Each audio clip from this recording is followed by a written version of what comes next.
Welcome to our channel. Today we how to reset your travel insurance with World Nomads, beginner guide step by step clearly. To reset your travel insurance with World Nomads, begin by visiting the World Nomads website. Log into your account using your registered email and password. Once logged in, navigate to the Policies section on your dashboard. Here, you will find a list of your existing travel insurance policies. Select the policy you wish to reset.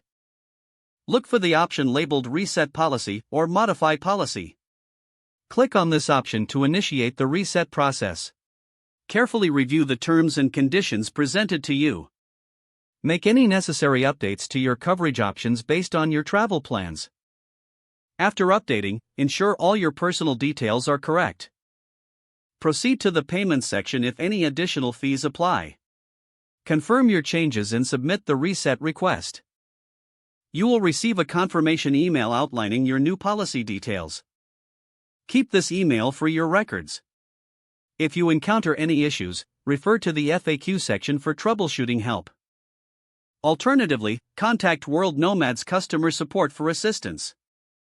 If the page does not load, refresh the browser or try again in a private or incognito window.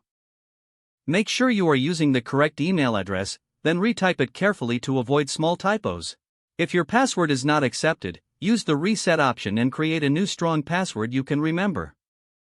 Check your spam folder for verification or security emails, then complete any requested confirmation steps.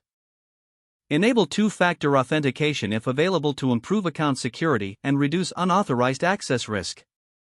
After signing in, review your profile details so your contact information and settings are accurate and current. If you see an error message, note it down and try again after restarting your device and internet connection. Log out when you finish, especially on shared devices, to keep your account and payment information secure. If the page does not load, refresh the browser or try again in a private or incognito window. Make sure you are using the correct email address, then retype it carefully to avoid small typos. If your password is not accepted, use the reset option and create a new strong password you can remember. Check your spam folder for verification or security emails, then complete any requested confirmation steps. Enable two-factor authentication if available to improve account security and reduce unauthorized access risk. Don't forget to like this video and subscribe to our channel for more step-by-step tech guides.